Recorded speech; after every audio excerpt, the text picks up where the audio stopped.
Now really, before we even start to sense energy, and certainly before we start to feel it on our dogs and where disturbances and imbalances might be within the energy field and within that energy system, it's actually really important to focus on ourselves and focus on how present we are. That's why on a daily basis, I make sure that I spend time myself in ceremony. Now I'm basically making sure that I am present. Now what I find really interesting is that many indigenous tribes and many indigenous cultures, if you were to ask them where in their body do they feel, where in their body do they live from, those people will thump their heart, they'll point to their heart. But often if you ask the same question to individuals of a more westernized society, they'll often point to their head. And this is a problem that we have as genetically ancient humans that live in a modern day world, is that we are plagued by fears, random thoughts, doubts, and even our ego that drives those fears. That ego of either never feeling good enough or that belief that we are better than anybody else. These are all issues that actually disturb our own ecosystem, disturb our own wellness. So it's really important that every day we spend time to make sure that we actually come down into that heart space. We come down into that heart energy and make sure that we are working from that space. We are working from that center. Now, from a healing perspective, it's very, very important and also really interesting. There's some really interesting and cool studies being generated by particularly the HeartMath Institute. Now, what these studies have shown is that the heart is not just an important organ to keep us alive, but the heart as an organ of perception has an electromagnetic field is 5,000 times stronger than any other electromagnetic field within the body. It can actually be measured 8 to 10 feet away.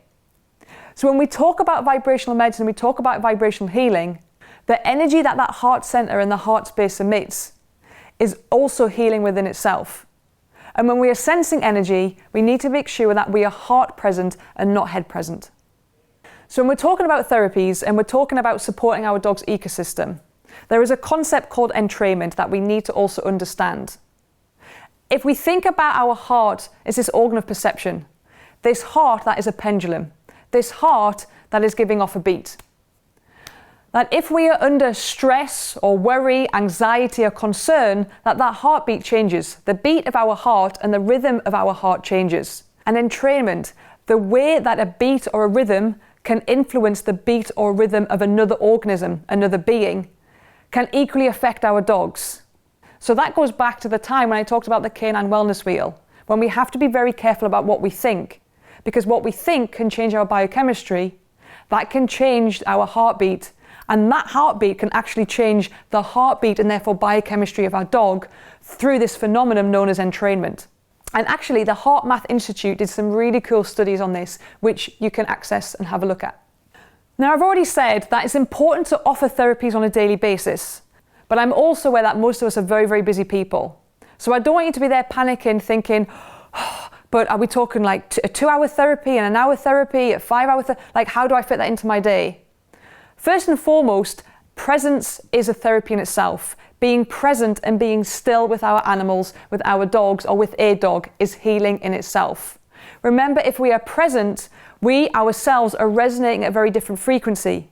We are resonating at a frequency that through entrainment can influence and encourage our dogs to change the beat of their resonance as well.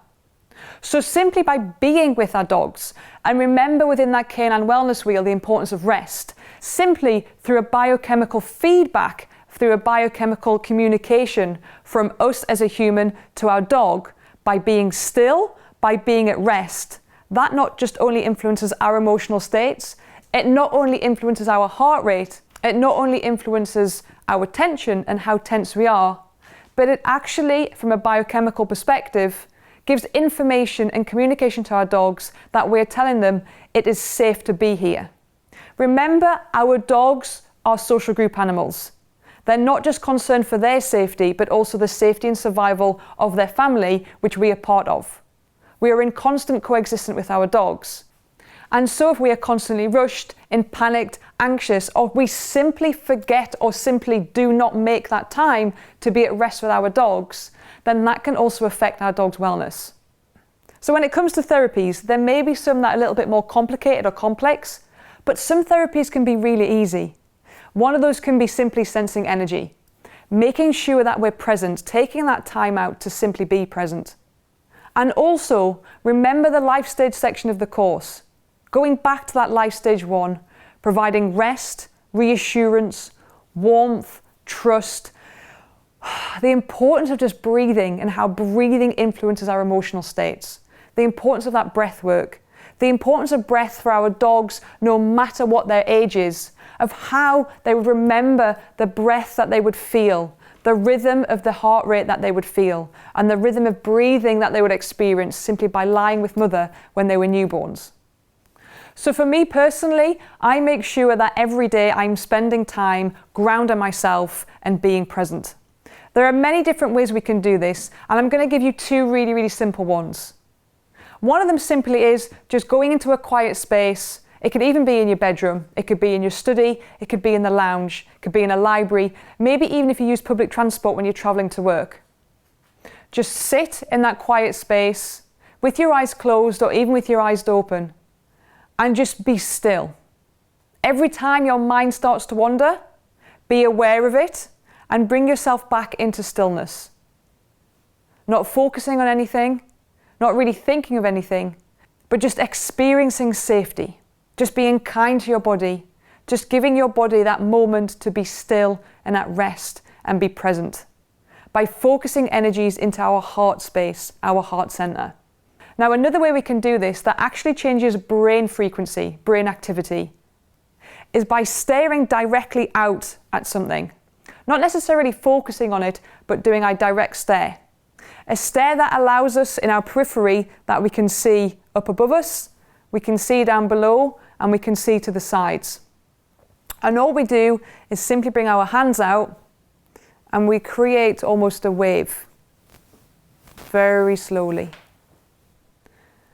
So in the periphery, we can see our hands move up and down, but we're not staring at them. So we're not focusing on our hands, but we're certainly aware of their movement. And again, we are silent, staring, but just having this subtle awareness of our hands moving slowly up and down. And by simply doing this for a matter of minutes, it actually changes our energy system. It changes our resonance, and it brings our body back into rest. So it's something that you might want to practice more than once a day, but I'd certainly recommend doing it on a daily basis.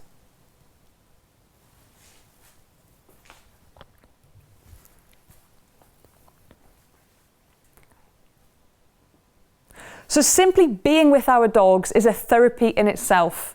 Because if we're being with our dogs when we're at rest, when we're still, remember that's one important aspect of the canine wellness wheel, the importance of rest, the importance of a dog's body to feel a sense of peace, the importance of a dog's body to know that it can rest and it is safe to rest in a particular space.